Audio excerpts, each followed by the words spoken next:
Give us any chance, we'll take it. Read us any rule, we'll break it. We're gonna make our dreams come true. Welcome to Night After Night, a podcast about 8 seasons in a row. I'm Mr. Fernandes, and I'm Chris Jayawardena. Hello. And we're here to review the episode Dear Future Models, directed by James Burrows, with teleplay by Barbara Robles and Judy Skelton. And Robles also wrote the story. I'm not sure, but I do believe Chris has some information about them. So Judy Skelton also wrote the bridal shower episode, which we covered already, and went on to do a segment of The Love Boat and one other episode of Welcome Back, Kotter. And in terms of James Burrows, as we've mentioned time and time again, he is the sitcom legend director and has worked on Frasier and Taxi, Will and Grace, Cheers, incredible amount. And we're not talking like, oh yeah, sure, he did like 2 episodes. Like, no. Like, we're talking like 30 episodes of The Millers, We're talking about like going in and saying like, hey, I'm going to work on this show. I'm going to do 15 episodes of Friends. I'm going to do 21 episodes of Caroline in the City. So this dude is a director, and we're going to see his name come up, I think, quite a bit in the future as well. Yep. He did a lot of episodes in this particular season, I think. I'm pretty sure his name appears in the credits once more somewhere, I think either in season 5 or 4. I can't recall offhand, but we'll get there. As I say on this podcast, we will get there. Mm-hmm. All right, this is what the episode was about. After an encounter with the buxom Miss Tenpin, hired for a publicity stunt at the Pizza Bowl, Laverne and Shirley soon learned that she makes $60 an hour for her services. Determined Shirley, knowing how much attention and money the model earned just for sitting still, soon signs herself and Laverne up for a modeling course she found at the back of a True Confessions magazine. Of subjecting themselves to fat-shedding wetsuits, hair sample tests, and ointments, the girls jump on the opportunity when Lucille Lockwash asks them to stage a lingerie fashion show for a group of housewife friends. The Laverne ends up beating up Rosa Greenbaum in the process. The experience is successful enough to warrant a visit by the girls to William Henry Holmes Modeling Agency. Will Shirley's modeling dreams launch, or will it prove to be another mistake? So what do you think of this episode? Well, it was certainly this is a great gals episode to me. Like I won't say it's like I can't obviously speak to the women experience, but it's one that definitely it feels like it's written by women, and it has this is one when I rewatch a lot of these episodes when doing notes with my mom, and she got a lot of a kick out of this about like the processes and the absurdity, and then like the modeling company thing and being able to relate and the anxieties of it. Yeah. It felt like also something that gives you this sense of everything's kind of in scales, like there's that great line towards the end about I'll be in the heap somewhere instead of being at the top of the heap, which is kind of the realist attitude. And it's I wish obviously that it would be more on or like it to be more on the idea of body acceptance and body positivity, but it gets kind of closer to there. Just like they're fine as they are. They got, they have dates, they have a good time, They don't have to be, and not to mention, goodness gracious, like the skinniest model that comes in the room, they make the joke about still haven't lost that 5 pounds, huh? Yeah. And as someone who's overweight, that one stings. Yeah.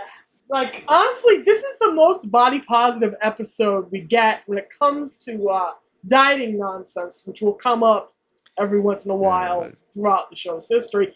There's an entire fat camp episode that's Yikes. Somewhere in season 4, and we look at these girls and we're expected to believe that they need to lose weight, and we're like, no. But that's like part and parcel of like what it was like in the 70s when it comes to certain sitcoms. I think Mary Tyler Moore kind of explored this too. This is the most positive and healthy result, this particular episode, for such a subject, because the girls kind of realize, we do have guys who chase after us. We do have, our own place. We are beautiful. We love each other. Why the hell do we need this? So in the end, this is the best possible message. It's true. Yeah. To come out of this kind of a subject matter. So, yeah, I have a note here about the conclusion where Laverne, is giving the pep talk. There's the pep talk about, you don't have no stubby little body, and I was hoping you'd say that, but I felt like it's the equivalent of from Flight of the Conchords of your beard is good. It feels like that equivalent. Yeah, don't all the truck drivers fight over you? She has guys doing forklift fights over her, so. That's the ultimate Yeah, compliment. that's right. Yeah. That's the ultimate compliment there, girl. Right. And there's something really poignant about how Cindy portrays Shirley's heartbreak in this particular episode. It's just like real good. It's really, really good. Penny Marshall will have a moment like that somewhat within the season. She already had several moments like that in Look Before You Leap. But this is one of the episodes where Cindy finally gets a really good acting moment in where she just... Shirley in her mind has just built this up in her head to where something wonderful is going to happen, and she just gets stomped underfoot without even a thought. And just the way she just melts down in sorrow, and the way Cindy acts that out is really beautiful. It's really beautiful. I think acting-wise, overall, what I enjoy also about the episode is absolutely there's so much room for subtlety. It's an incredibly absurd episode. The physical comedy and like the modeling show with the lingerie is incredibly goofball, but there's a lot of room for subtlety, body language, and I agree. It translates into the little poignant moments as well, because like you even see in Laverne when she does these little moments they're being more realistic or maybe pragmatic, but there's something kind of self-deprecating. Yeah. And you can kind of see that almost like the wince every once in a while. Yeah, definitely. I think, there's a lot of really, really incredible like physical comedy. Like when just simply Laverne ends up all wrapped up in saran wrap because they only sent one wetsuit because they signed up for this modeling course as a single person. So to affect the same sauna treatment on Laverne, Shirley just wraps her up in saran wrap and her legs are stuck together and she has to hop through the door. And that's just a first example of, you see the physical comedy escalating. It's going to get bigger and bigger and bigger and bigger as the show goes on, especially as by the time we're in season 4, by the time we're in season 5, you'll be amazed that everybody survived the show.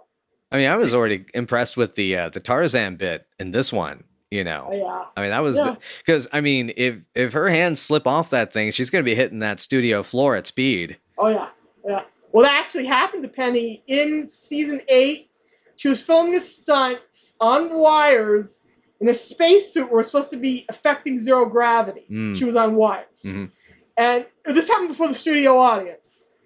She was on wires. She was spinning in a circle. Charles Fleischer was there. And the wires gave, and she fell right down to the studio floor. Boom.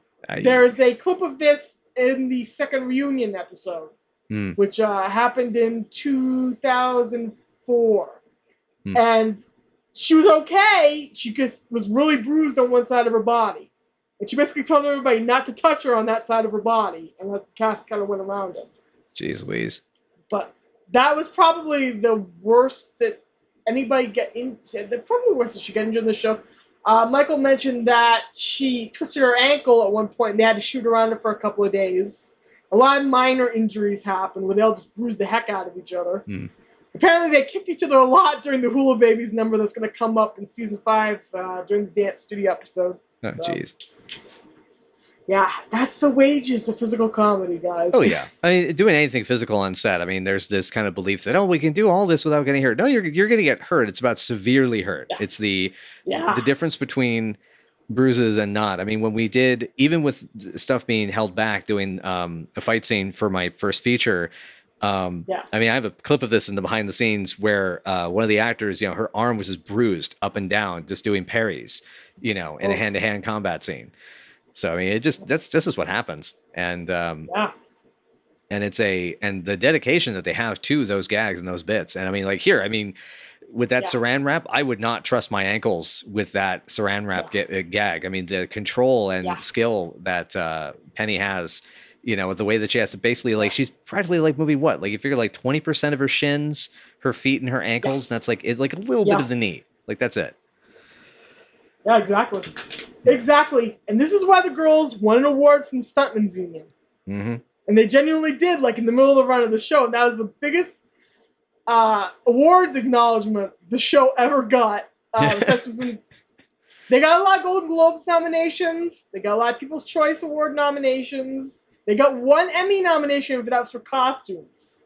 Nobody got anything else. Yeah. And Yeah, and you're kind of amazed when you sit there and you realize how popular the show was, and how much stuff they were doing, and how they didn't get any acknowledgement for it. So That's, awards are weird like that. Speaking though of praise, it was great to see Rosie come back for this one. yeah, I was just about to mention her. The whole fashion show is a highlight for me of this episode. Mm-hmm. And everything between Rosie and Laverne, as always, just goes center stage, is fun, and is just automatically probably going to end up being the best part of an episode for me. I loved, she's just like needling Laverne. Just needling her, until finally they end up fighting. And she just, Laverne just smears Rosie's face with dip, and shoves a potato chip in her mouth, and then makes it crunch it. Shuts it. Yep. And Yeah. I love Beautiful. Shirley's save. This is a stage example of the passion brought out by jungle fury, or something. It's something I'm paraphrasing, but God, I love it. Yeah. I was gonna ask what your favorite fashion show look is. It was probably the black nightie was probably my favorite of the bunch. The Tarzan one is like, the thing is, the Tarzan and the harem ones are they're costumes. And they're cute. I mean, don't get me wrong, I love the Tarzan one. I think, Penny pulls off the look, and it's very Flintstones, which I watched a scary amount of that when I was a kid, which is to say that I remember at least 3 episodes. That still feels like too much. Well, that's the whole generation, Scooby-Doo and Flintstones. We all saw those reruns for like centuries. Yeah. I mean, but it was, but anyway, I think that would be the one. The problem for me with the harem outfit is, even though the cut and the material is nice, the colors didn't look really good. It might have just been the lighting in the film stock, but it just didn't work.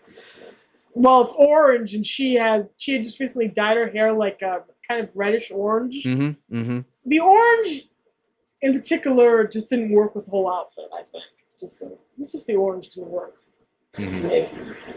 But yeah, I probably like that black nightie look too. It ends up. Her black lingerie becomes a thing in this show for some reason. It resurfaces in future seasons. Yeah. So get ready, kids. Enjoy it. So 2 things I wanted to make sure I bring up before I forget. I'm hoping I'm not jumping in too hastily here.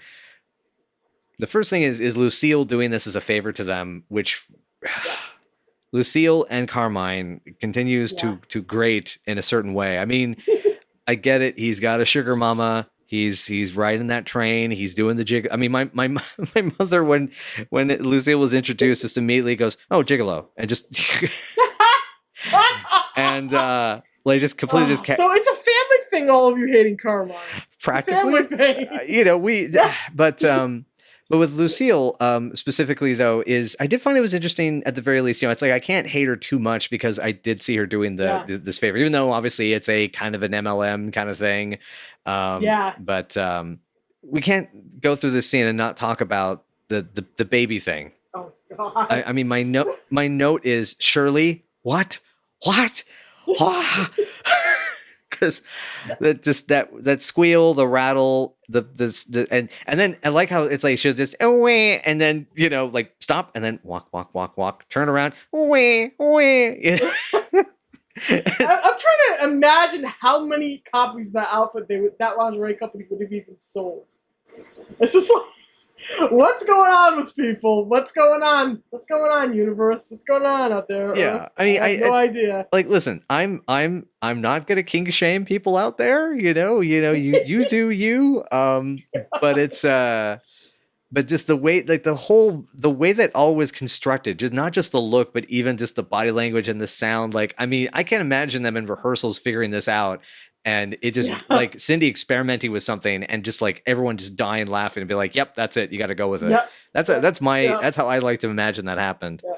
Well, apparently, because everybody was fighting, rehearsals weren't too terribly productive. I've said it before and I'll say it again. So, which is what's interesting if you think about it. But the physical stuff, got rehearsed, so no one would die. So I don't know how much, how much stuff they just batted around in rehearsals, how much of that is a result of just playing around with the material. But yeah, Yeah, I don't know how they picked those particular outfits. It's just like I guess if I was doing like I was restating this scene, and if I was doing a sliding scale of comedy, I'd probably end with the baby stuff because it's just so freaking absurd. Yeah, yeah, You can't have like general stuff like normal lingerie and then the baby stuff, and then all of a sudden in comes over on the Tarzan swing, and right. that's just like rule of funny. You go bigger, bigger, bigger. But I don't know. Yeah. Yeah, the stage, but I mean, yeah, I mean, there's a couple of good WTF moments as we get through the next few episodes. I think Oh that, yeah. so Yeah. so we'll get there, but yeah. Anyway, I just wanted to make sure that was brought up because Yeah. oh boy, oh yeah, okay. So this is now I remember I have this note here. So okay, this is gonna be one of those we'll have to go back. I don't have the disc handy on me right now. I think it's downstairs, but. Yeah. So there's a moment where Laverne gets mad, the drums, the dance, the punchline, when Rosie says something. I'm thinking about buying it because it even looks good on her. And when Carmine drags Laverne off, you notice that their hands are kind of gripped and it almost looks like he's passing Laverne something, which Yeah. made me wonder if there was like some bit they were doing where he was like giving her like a buck Yeah. for every time she didn't beat up Rosie Greenbaum. Yeah. That would have been funny.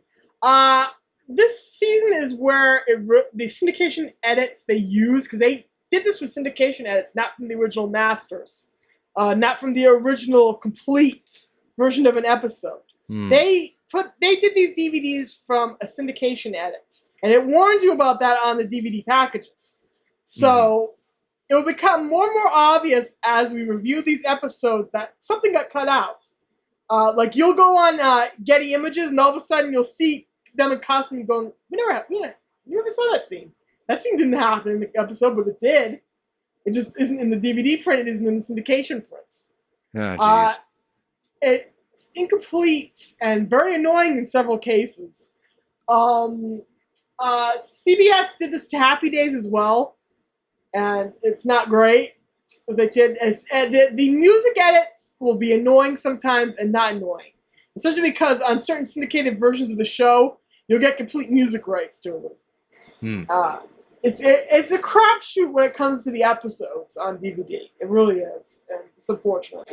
I was actually going to bring up the boys' little bit in this episode where it's really obvious that they came in. There was a hello entrance that got cut. Right. It's really obvious. Yeah, that got cut too. This is segueing. But I loved the way they kind of popped in and were. There's like them at their most obnoxious in a lot of ways. Normally there's like a little bit more layering. This is like them at their worst. Oh God.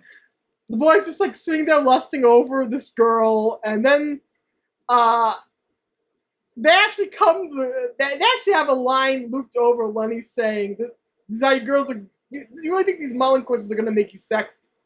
And I'm like, you drool over these girls. Come on, man. Yeah. There's a lot of like little iconic bits in there though, like them asking to borrow the girls' sheets because their own sheets are hard. Yep. Just let that soak in, folks. Let that soak in. Just let it soak in for a minute. You'll want to let that soak in and then dry for a few hours too, for that matter. Just think about it. Yeah, I'm trying not to. I'm still crying over that poor phone book getting mangled by Squiggy there. Gosh. Yeah, that's just. You can tell what was edited out of that particular scene. And it annoys me. Don't do that. Stop doing that. Give us complete cuts, please. CBS. You're not going to give us streaming rights. Yeah, do us that favor. Yep. Yeah, it's one of those complicated things I haven't yet really looked into yet about like who owns the rights to these things. How do they track this down? Do they even have some of this in their vaults? Where do they have to go get it from? Because I mean, you got to wonder if like do they? Because I'm assuming that they have all their assets, in storage, basically. Yeah. All the because this was all shot on 35 millimeter camera film. So I mean, this was. Yeah. I mean, this wasn't a super cheapy show. It still had a budget for that. But oh well. But I don't know. I'm fingers crossed that at some point as things change, and media. I mean, the fact that streaming media has opened up so many more doors for classic television, and we're seeing. I mean, like. as we're recording this now into June, so you at home will be getting this episode much later than that. Yes. MeTV has finally put up started playing Laverne and Shirley on Sundays. And Yes. when you look through the comment thread, you just see tons of comments about other shows that everybody wants. So it's like people want this television history restored. And so I guess it's just a matter of making sure that it is financially viable for people to put the effort in to restore this stuff. Yeah, exactly. They actually had, so I remember a comment on Jump the Shark from someone who cut together syndication edits and how they would do it totally haphazardly because of the way the masters were done. And I thought that was interesting. It was a long, long time ago, though. I don't even know if that's accurate, the way they cut to get syndicated episodes. It wouldn't surprise me, though, because, I mean, that's my understanding of some of these TV edits for some of these movies and things like that. Like how, like, these R-rated films, they would cut so much out, they'd have to put, like, deleted scenes back in to fill the time slot. And so, like, you'll get these weird TV edits of films where, like, you'll see a scene that, like, was cut. Like, I think it might have been, like, Highlander or something, that the director's cuts scenes, like the flashback about his secretary. As I say, in Highlander, Christopher Lambert in Highlander has a secretary, and you find out her backstory in the director's cut. And I think that scene might have even have been in the TV edit at some point. Huh. Just like things like that, basically show up. Yeah. Well, a lot of movies, like in the 70s and 80s, they did a lot of extra footage, so they could do television versions without the blood and the cursing and the yada yada, so they could put on TV. And if kids saw it, they wouldn't be horrified, which is untrue, but hey. Yeah. Well, I mean, that's what I love is in the, because I used to, go to workshops about how to make movies when I was a teenager in my early 20s. And they would always say in the books and workshops and seminars, they always say, if you're going to do a film with any sort of sex or nudity in it, you always get the nude version and the bikini version, and don't use lingerie, because some territories, like lingerie is like, but a swimsuit's fine. Yeah. And it's funny because it's like it's still the same scene. You're gonna block it the same way. You might even have the same dialogue and all of that. And totally. Like there's alternate cuts with like less blood. They'll sometimes do less blood in a squib and things like that. But anywho, sorry, but that's just the interesting thing about these edits and syndication is just that it's so definitely I agree with what you're saying though. I do remember in this episode that being an issue that it felt more pronounced in this one than in others. It just starts in season 2 because they actually edited these off of syndication. I think the season 1 DVD is complete. I think those weren't edited off of syndication edits. I'm pretty sure. Pretty sure. And most of the music rights for that one are intact. Most of them. So then when it gets to season 2 and onward, they settled for, taking the chickaroonies for dinner and crackers and like get to how you say first base. And they needed to go to that home run, man. Oh God. That just reminds me of Squiggy's immortal line in this episode. You sit here often? Yeah. And the clonk on her pins on his hand. Yep. Yeah. Poor Len getting hit by a car, which is one of the many, many horrible things that happens to his body in this show throughout the seasons. Throughout the seasons, horrible things will happen to his body. Mostly if they had to Squiggy, but we'll get there. Mostly if they had to Squiggy, we'll get there. There's a lot of like funny lines in this particular episode. Like Laverne going, no scientist is named Mr. Billy. It's a name for a pony or something. Yeah, I figure he probably got his doctorate at the same place as Dr. Butcher, MD. Yeah. There you go. God. There you go. Totally though. I love the dialogue in this one. I mean the wait, mine aren't equal, and the plain sea hunt. Like everybody know, I have a bunch of these written down. I love these. I love the delivery of. It's like we get to model, yeah, but for Rosie Greenbaum, we get to actually model lingerie, yeah, but for Rosie Greenbaum. Rosie Greenbaum. More effect. And it's and you know what else? We're not going back to the brewery. We're not. I didn't clean my locker out. And it's like that will happen multiple times. They'll be off trying to do something ambitious, or they've been laid off, and then they will have to get money outside of the brewery. And it's like that's a recurring theme, and it kind of gets established there in a way. But this time the girls are just following their dreams, Right. versus like, well, mostly it's Shirley's dream. Let's be real, but she's the one who dreams. So right. So we're about 7 episodes into season 2, and I realize we haven't been back to the break room at the brewery yet, have we? No, we haven't. We haven't actually. That'll be coming back up though. It'll be coming back up. Okay. Deeper in the show. But anyway, so the actual the big kind of piece de resistance of the episode though is when they actually go to the modeling agency. I guess I should say the final final act in the reception in the office and the waiting room. Yeah. So obviously, the first thing I really liked was I noticed this started a trend here. We're going to be coming back to this in other episodes. This started a good trend of really interesting little side characters. Like I really liked Deborah Harmon as the receptionist here. She was there's a very kind of natural realism that's kind of likable, but yet it also hits this wonderful comedic timing in this episode. Yeah. Which I really liked. And the bit with the water cooler both times is gold. Yeah. I loved Shirley just saying screw it to all the sophistication, everything, just going down there and just drinking.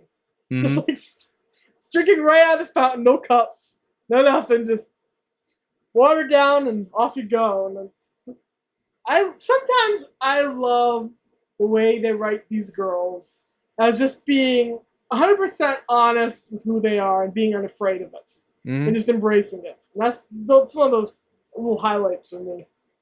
It makes them feel much more rounded as people because obviously it's a case that representation. I think obviously we talk about the representation of women in media as being very narrow, and I think that and then representation even of men in certain types of media can be very narrow too. Like when they're a certain type of hero, they can only do certain things. It's one reason why Chris Redfield needs a fix-it fic for the Resident Evil franchise, but the whole other conversation. But you know what I mean though, is that because it's a real thing. It's something that your friends are gonna do, your family's gonna do. They're gonna tell you these stories. This is a human decision, and I love that about it.